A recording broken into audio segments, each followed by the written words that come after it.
welcome to the Recovery Daily podcast. I'm your host, Rachel Abbasi. I'm a grateful recovering alcoholic and stroke survivor. Welcome to Thursday. You've almost reached the end of the week, almost. And we were supposed to have rain and sleet and snow and ice. I don't know if you got it, but we maybe had some ice on the trees, and that's about it. But there's a rumor that we could get 20 some inches of snow next week. Shh, I didn't tell you that, but that's what somebody said, and I was like, no, that's not gonna happen. It's one of those like, if the planets align, we're gonna get 24 inches of snow. If it doesn't, it's gonna rain. So I'll believe it when I see it. That's my opinion on the matter. Um, so today I spoke with the Vestibular Disorder Association, VEDA, VEDA. And I have decided that I am volunteering for the VEDA Association. And um, I I've been thinking about it, wondering like I wanted to give back because the only way that I was able to figure out what might be wrong with me, that I might have a vestibular disorder, is because I ran across an article that was posted by VEDA. So it's VEDA.org, VEDA.org. And the article said vision challenges associated with vestibular disorder. So, like vision challenges with vestibular disorder, I think is what the name of the article was. And when I read it, I was like, that's me. That's what I have. Um, and then I was able to go to a VEDA conference like the following week. It just so happened that there was a virtual VEDA conference, and I got to listen to a bunch of speakers that were talking about this thing called a vestibular disorder. I'd never heard of it. I don't even recall talking about a vestibular system when I was in school, when we learned about our bodies. I don't recall hearing about the vestibular system. But the more I listened to people sharing their experience, I was like, this is what's wrong with me. This is what is happening. Um, some people, everybody's vestibular symptoms are different. People that have these disorders, partially because there are so many different vestibular disorders, things like Meniere's disease, vestibular neuritis, um, and those are the two that come to mind right now, but there's many, many of them, many different disorders. So that's one reason that everybody's got different symptoms if there's a disorder. Also because it's a very complex system that is contributed to by your vision system, your hearing system, um, all of these parts contribute to keeping your balance. And some of you may be familiar with having vertigo, where you like lay down and all of a sudden the room feels like it's spinning. That is one of the symptoms that somebody might have. I once in a while will get that kind of vertigo, but it's rare. Mine, which the doctors still call vertigo, is very different. It's so hard to explain. It's like my head is in the clouds, and if I move my head too fast, it will throw me off. And if things get really bad, if my headache, because it also is tied to my migraines, my chronic migraines too. And if I'm exposed too much to whatever stimuli it is, my headache will increase, and also that sense of imbalance will increase, and more symptoms will occur. Things like that room is spinning kind of thing.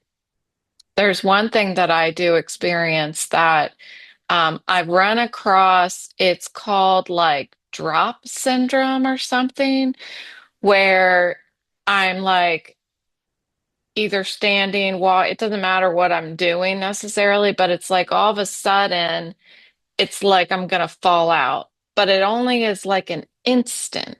It's not more than a millisecond that it happens.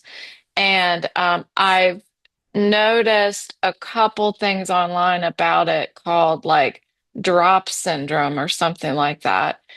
Um, anyway, I wanted to see if I could be of service to the association, to the Vestibular Disorder Association. So I filled out a form on their website and got connected with, it happens to be the guy who coordinates all volunteers, happens to be a gentleman that I was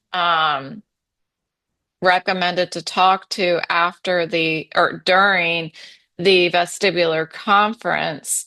It turns out that he also had a stroke and it resulted in a vestibular disorder. So I talked to him after the conference and um, found out that his stroke was in his brainstem, which mine was not. Mine was in my upper left hemisphere. And but however, I have had many strokes or TIAs or small infarcts in my cerebellum. And although the doctors will not correlate that with my vestibular disorder, I've run across many articles that do associate these mini strokes with a vestibular disorder. So I want to share my story, and I want to be able to help with writing articles. That's what my intention was when I filled out the form. So I got to talk to the coordinator, the volunteer coordinator today, right before I started recording this. And the first thing he came out with is we want to feature you in the spring for our newsletter. I guess they have a quarterly newsletter that comes out, and in the spring they wanted to feature me, my story. So I was super excited. You know, I remained calm, but I was really excited because I do have an unusual story, and they acknowledged that out of the gate. So the volunteer coordinator talked to the individual who is the executive that runs the foundation or the association, and they agreed that they need to feature a stroke survivor or feature brain injury and how that can be correlated to vestibular disorders. So I'm elated that I am being positioned in such a way that I can really shout from the rooftops my disorder and hopefully reach more people who are struggling with this disorder and they don't know what it is. Because that was my challenge. That was my just extreme frustration.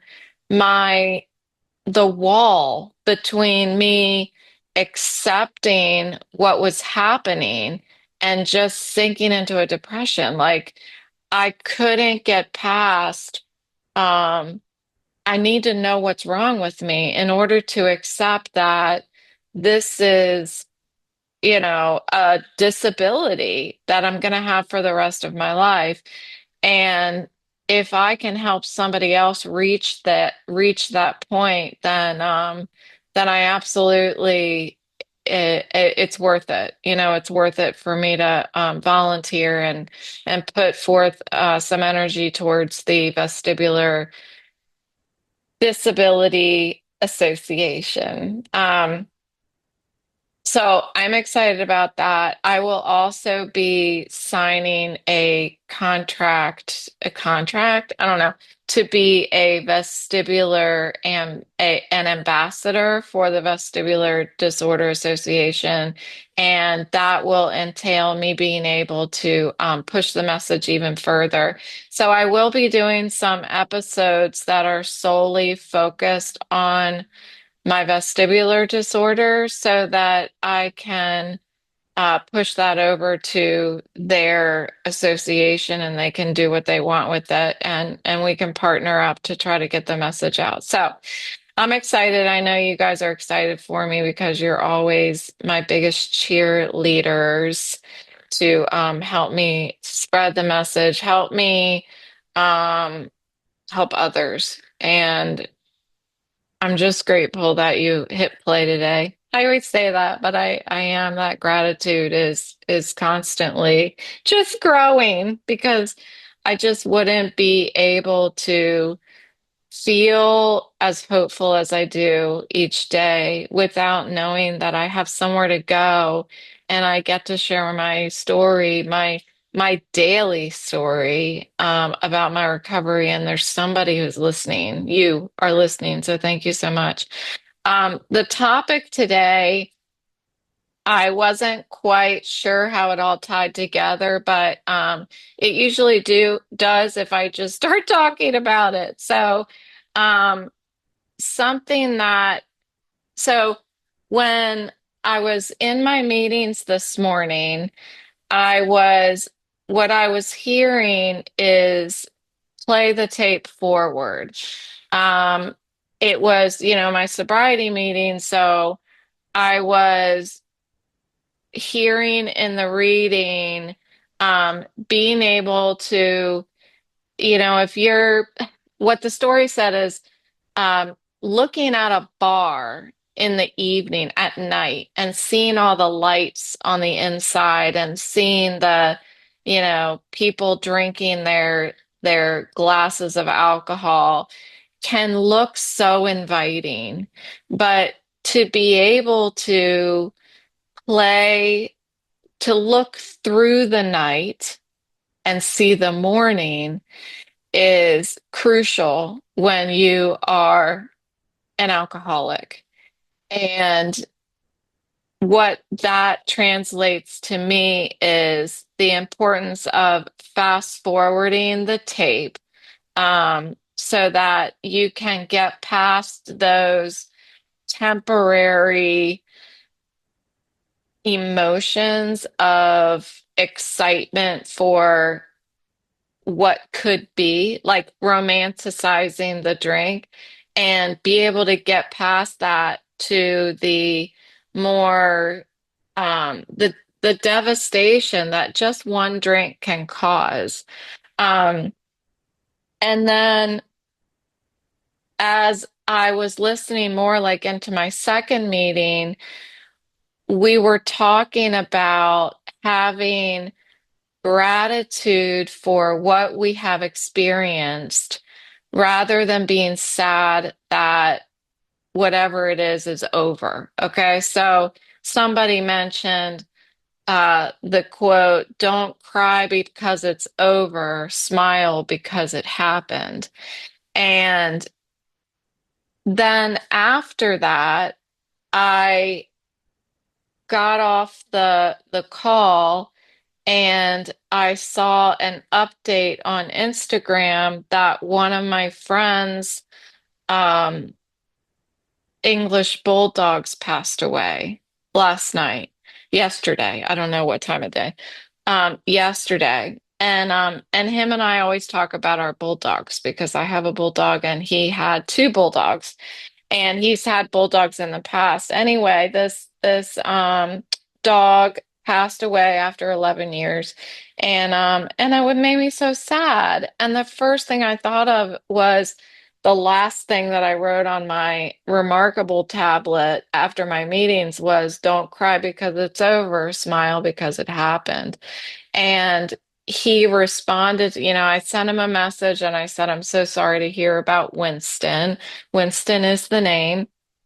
And and he said, thank you so much. We had such a wonderful he lived a good life. He lived a good 11 years. And I thought that's exactly what I was focused on in my second meeting today, and I shared that with them. I also asked him for his address because I'm making his remaining dog, Theo, I'm making him some homemade dog biscuits that are in the shape of a bone. So I thought that was cute, and I'm gonna send them in the mail, and they're gonna be from Boris, the English Bulldog. So I'm excited about it. I think it will be a nice gesture to be able to, um, the remaining dog, they know what that something terrible has happened, and they grieve as much as we do as people, you know. Um, Anyway, this morning in the first meeting, it's Thursday, so we were meditating, and the meditation, we get different music every week, or it's not even music sometimes. Sometimes it's just some kind of like meditative sounds. And today was the uh Angelic Choir, and it was playing, let me see, the Angelic Healing Gregorian chants. So I'm not familiar with this, but the sound was I shut my eyes and I was listening to it, and I was immediately thrust back into my European vacation with my daughter, with Bailey. We got to go all over Europe. It was with her high school, and it was such an amazing experience to be able to do that with my daughter. I wish I could have done that with my son. I do. I wish I could have done it with my son. And I told him that we would one day, and now I can't travel. So I'm sad. I'm kind of sad about that. I'm sure I'll find some other way to, I don't know how, but to do something just as great with him. Um, so listening to these Gregorian chants, it made me remember this church that Bailey and I went into, and it was just massive. I mean, just massive. And the stained glass on the windows was just as as far as you could see, and it was all over these massive walls were the stained glass windows looking out of the church. And there were I recall there being some kind of sound, but maybe not. Maybe it was just the echo of people talking.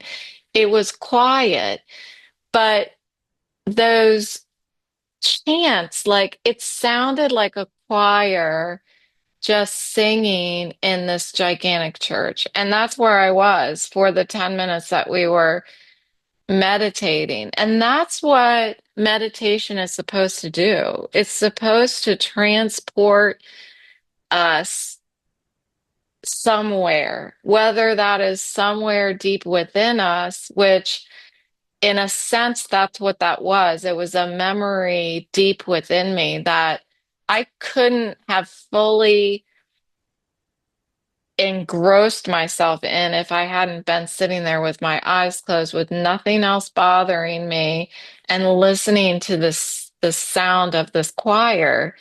Um, but it can also transport us somewhere that we maybe can't go otherwise. And that really applies to me with my vestibular disorder.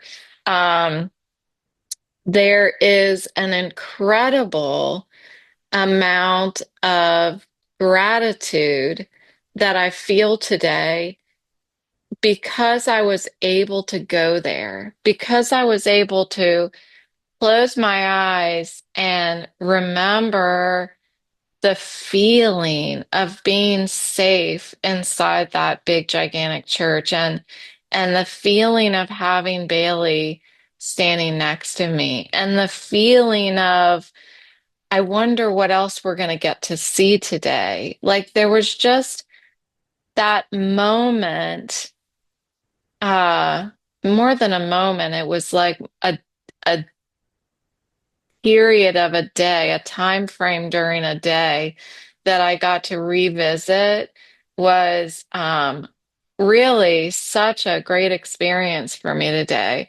And that brings me back to that idea of not being sad that I can't travel anymore, but instead being grateful that I had the opportunity to do that with my daughter was something that not a lot of people get to do. A friend of mine, she got the opportunity to do exactly the same thing as me and go to Europe with her two daughters. And she is one of our lifetime listeners. Hi, love you. And for me to be able to see, she sent me a picture of her and her daughters in Europe. And for me to be able to see that was more than heartwarming for me because what I felt is that number one, that is a gift of sobriety to be able to do that. And that was a gift that I got to experience when I went to Europe with my daughter. I was likely the only one on that trip that didn't drink and was likely the only one who was waking up ready to just put my running shoes on and head out onto the streets of Europe and see whatever sights we were going to see for the day. I only was able to have that gift of presence with Bailey because I am an alcoholic, because I'm in recovery. So I was really happy to see that coming to fruition for one of our listeners as well. And being able to, it's not just being able to be present in the experience, but being able to revisit that memory whenever I feel like it. That is one of the everlasting gifts of our experiences in life. And I have been challenged with this over the years, figuring out how to, instead of grieving not being in my past anymore, not being with my mom and my brother and my sister. And I've talked a lot about feeling like they moved on. Um, so much in their lives and I was standing still for so long, for decades. I was standing still. Even though I had kids and I got married, um, I was standing still. There was some sort of growth within me that wasn't happening. And as I look back, I I see what the issue was, and I have talked to therapists about it. I've talked to an addiction therapist about it. I've talked to a psychiatrist about it. And I have another psychiatrist appointment coming up next Wednesday to talk about it some more, to talk about this idea of the past being the past and finding gratitude that it happened rather than being sad that it's over. Um, I think that when you have a disability, it is something that I have heard people share. In my vestibular disorder support group, on I think that was Tuesday, it it was clear to me the some people had not accepted, and I've talked about that. How do you accept something that you're not quite sure what it is? That something that doctors are struggling to diagnose. How is one supposed to accept it, accept the possibility that you're going to be disabled for the rest of your life? Like, how do you do that? What what I think is important is with a disability, that idea of playing the tape forward is difficult. Um, it's difficult to not do it. Um, and yet there's like this, I think this gray area here. So there's a risk of playing the tape forward and thinking, this is what my life is going to be like, the deficits that I'm carrying forward. And then there's this playing the tape forward in a hopeful way, having goals and having aspirations for what my future can look like, what can my trajectory look like. Um, I think it would be naive for me to say that what you shouldn't do that at all. You need to live in today, recognize that all you can control is in today. But obviously, we need to recognize that today's choices are affecting tomorrow's serenity.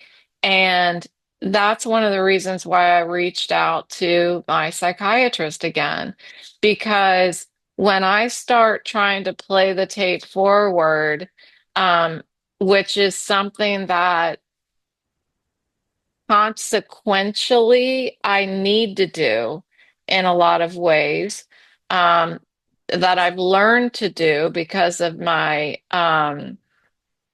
alcoholism.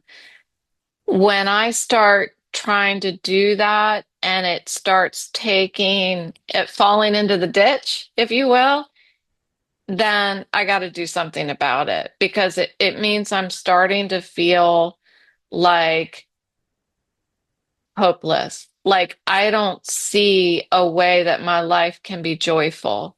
Um, Somebody said this morning, and I was like, man, that is a beautiful way to say it, is that he said sunrises and sunsets would not be as beautiful without the clouds. And I was like, oh my gosh, that's beautiful. I don't know if that's a quote, but it's the same with our lives. Our lives would not be as beautiful if we didn't have challenges.